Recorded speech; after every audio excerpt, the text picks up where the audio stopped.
Ah, sim. I love it here to stay. Bom, se bicicletas, bonecos e carrinhos eram presentes certeiros para as crianças, hoje em dia eles têm perdido para celulares, tablets, computadores. Olha, é fato, o mundo digital faz parte da infância da nova geração. E aí eu pergunto, isso pode atrapalhar um bocado na infância e levá-las a uma adolescência precoce ou não? Nós vamos falar mais sobre com essa dupla incrível, a advogada especialista em direito digital, Alessandra Borelli, e o nosso sócio, o psicoterapeuta Léo Freiman. Léozinho, obrigado por ter vindo, querido. Sempre um prazer. Imagina, obrigado, Will. Ale, você também. Muito obrigada. Eu chamo a minha filha de Ale. Você deve ser chamada de Ale também. Ale. Não é? Ale, Alessandra. Obrigado por terem vindo. Essa coisa me assusta, Léo. De fato, me assusta. Foi o tempo, né, que um presente de criança era um brinquedo. Nossa, como a gente esperava que esse dia chegasse. E hoje, o objeto de desejo da criançada é um tablet, um celular. É maluco. Ale, na sua visão, qual é a idade que a criança deve ter para ter um brinquedo virtual? Ou ter um acesso ao mundo virtual? Não existe uma legislação que estabeleça uma idade mínima adequada para ter um celular. Como você muito bem colocou, foi esse o tempo que celular, que bicicleta era o sonho de consumo de uma criança. Hoje o smartphone ele ocupa bem esse papel. Só que eu digo, como eu sempre digo, assim como advogada atuante na área do direito digital, como orientadora familiar com relação a esse assunto, o celular ele representa uma ferramenta muito importante. Porque a criança quer um smartphone, não quer um celular que faça e receba ligação. Aliás, se ela faz e recebe ligação, é o que menos importa. Né? Tem que ter acesso à rede social, tem que ter acesso à internet. Então, eu digo que o celular, o smartphone, ele deve ser dado por uma criança quando ele, de fato, se torna necessário.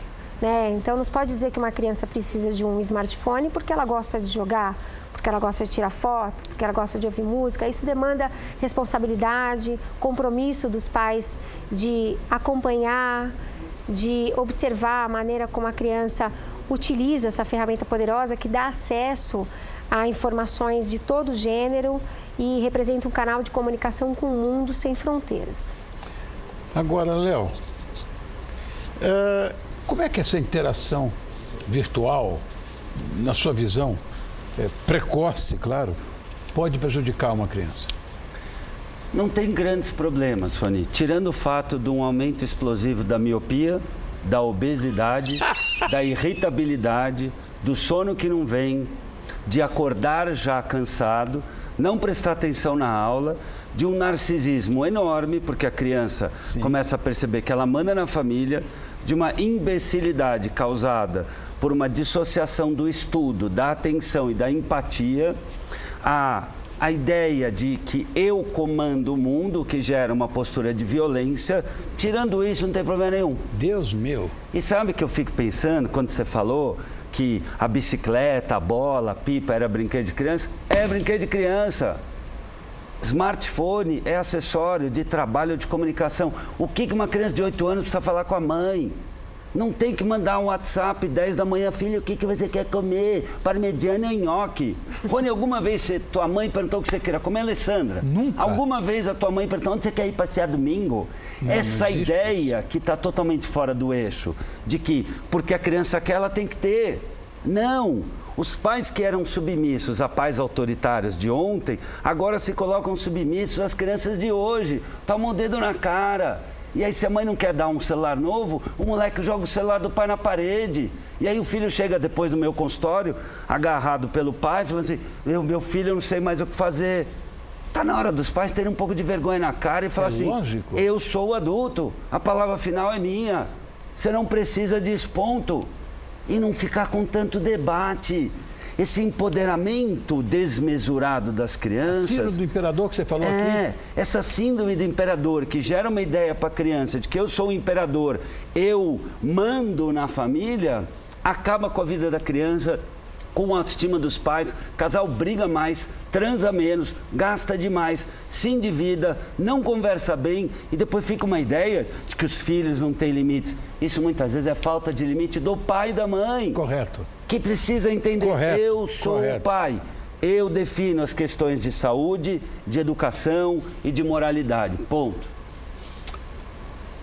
Bom, a Alessandra falou agora há pouco que o negócio o que menos importa é a ligação telefônica, que seria o objetivo princípio de um celular, mas que não é só jogo, né? Acesso à internet. Eu acho isso, de certa forma, até perverso. Como é que você pode controlar isso, Ali? Então, o diálogo, ele é um dos principais caminhos para que se assegure que a criança está utilizando a internet de uma forma legítima e com menos riscos. Né? Então, como eu disse, a internet ela abre um caminho de comunicação, acesso a informações que muitas vezes a criança só teria depois de uma certa idade. Hoje as novas gerações acabam tendo acesso a conteúdos que não possuem capacidade para compreender e para lidar com esses assuntos. Então, o software de controle parental representam uma ferramenta importante para ajudar os pais nesse monitoramento, nesse direcionamento, nesse acompanhamento, na própria mediação, no filtro e na própria administração do tempo que a criança ela fica online. Mas nós não podemos depender de um software. Até porque um software de controle parental, um pai ele instala isso no dispositivo da criança, no dispositivo da família, no tablet de casa ou no notebook de casa. Não necessariamente estará instalado numa lan house, num clube. Claro. Na ferramenta, no dispositivo de um amigo, de um vizinho. Claro, eu concordo, porque esses softwares que você saber o que o cara está fazendo, onde é que ele está entrando, até a página 2, porque o amiguinho, com toda certeza, já tem outro tipo de... E uma coisa que me preocupa também é que, hoje em dia, em função desse suposto empoderamento infantil, todo mundo é hater. Todo mundo quer fazer bullying com todo mundo. E isso é crime, né? Sim, pois é. A internet... Mas quem vai pagar é o pai? Ah, sim. Boa pergunta. Então, vamos lá. Em primeiro lugar, a internet deixa todo mundo corajoso. Né? As pessoas, exatamente, elas por detrás... Se escondem no anonimato. Sim. Primeiro, se sentem mais empoderadas, mais corajosas para dizer tudo aquilo que pensam, muitas vezes se escondendo por trás de um pseudo-anonimato. Eu digo pseudo-anonimato porque não existe anonimato na internet. Aliás, o anonimato ele é vedado pela nossa Constituição Federal. Inclusive, esses aplicativos que prometem, né, o anonimato, né, como o Secret, o Crypt, né, o Sarahá, que é muito utilizado pelos jovens. Não tenho ideia do que seja isso. Pois é, são aplicativos que vendem a proposta do anonimato, quando na realidade, no termo de uso, consta claramente que o responsável por aplicativo, ele se compromete a preservar as informações com relação ao usuário, uma vez que, se este usuário cometer um crime ou um ilícito contra alguém, esse aplicativo ele tem por obrigação informar quem é, sob pena de responder, então, no lugar da aplicação, sob pena de responder subsidiariamente. Pois bem, o bullying, ele sempre existiu, é verdade. Quem nunca se sentiu excluído, humilhado, desprestigiado, recebeu um apelido que não gostou, mas a internet trouxe uma força maior. A internet, ela propicia uma memória permanentemente acessível. Então, se antes a vítima do bullying ia para casa e descansava das ofensas, mudava de escola, mudava de cidade, hoje não adianta. Não adianta porque o cyberbullying está ali, a todo instante. Né? A pessoa abre o celular, abre o aplicativo, né? Faz parte de um grupo ou mesmo uma rede social e a ofensa continua. Agora, você falou de responsabilidade. Sim, aos pais cumpre o dever de criar e dirigir a educação dos filhos, são responsáveis pela reparação civil, os pais pelos filhos menores de 18 anos, aos filhos cumpre o dever também de prestar obediência aos pais. Então, assim, civilmente, os pais respondem pelos danos causados por seus filhos. Aquele que por ação ou omissão causar prejuízo a outrem, ainda exclusivamente moral, tem a obrigação, então, de repará-lo de uma forma, então, pecuniária, quando a gente tem aí uma decisão de uma ação indenizatória. Mas, por outro lado, sendo um adolescente, ele não comete crime, ele comete um ato infracional. É tipificado como crime no nosso Código Penal, mas no Estatuto da Criança e do Adolescente nós chamamos de ato infracional. Geralmente, os tipos penais relacionados à prática do bullying são calúnia, injúria e difamação. E as crianças, diferente do que muitos pensam, eles sofrem sim medidas socioeducativas. Isso tem sido muito comum. Léo, uma coisa que eu acho que é fundamental é o seguinte: os pais, pelo menos na minha época, são os espelhos para as crianças, né? Mas como é que um pai pode ser um bom exemplo virtualmente? Porque, sabe, eu acho isso uma maluquice, você quer saber? Pois é, tem duas decisões importantes para eu poder ser um bom modelo inspirador. A primeira é eu me tornar um pai empoderado e não um pai empoeirado. O pai empoderado, a mãe empoderada, tem respeito por si e toma decisões baseadas naquilo que faz bem. Então não é o que eu estou com vontade, não é o que todo mundo faz, não é aquilo que meu filho está falando, antes de fazer ou não fazer, comprar ou não comprar, deixar ou não comprar, deixar ou não deixar, levar ou não levar, faz bem, está dentro da lei. Essa é a primeira decisão. A segunda o pai não precisa ser tão legal, o pai precisa ser leal. Leal a si, leal ao que a escola pediu, leal ao que o casamento foi combinado, leal a Deus, leal aos seus valores. E aí, Rony, fica muito mais fácil organizar as demais coisas. Por exemplo, ninguém vai tirar o sapato, colocar em cima da mesa. Mas um celular é mais nojento, às vezes, do que o sapato. Haja vista as pesquisas que metade das pessoas não lava a mão quando vai no banheiro e todo mundo vai no banheiro com o celular. Então, é nojento, é antiético, é inadequado, é algo que não faz parte da polidez, em todos os sentidos da palavra, colocar um celular em cima de uma mesa, porque é nojento, é sujo. Você não conversa de qualquer assunto na hora de um jantar ou na hora de um café da manhã.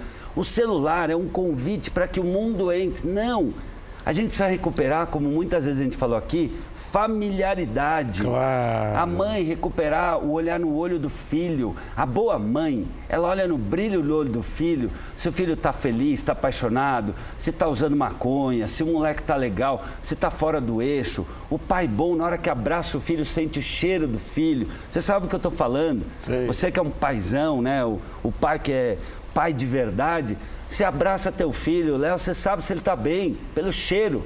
Isso é familiaridade, é contato, é intuição, que, olha que bonito, faz com que, pelo contato íntimo, recrute neurônios que vão me indicar se o filho está bem ou não está. Familiaridade é esse senso de pertencimento, que eu sou familiar a você. Então, entre deixar o smartphone ou eu ficar passando mensagem na hora do jantar, durante o passeio, enquanto eu estou dirigindo, não vou, porque eu vou aproveitar aquele momento para contar a piada, para ouvir uma música, para bater um papo, para falar de mim. Eu vou criar momentos de familiaridade, de conexão e não de ausência.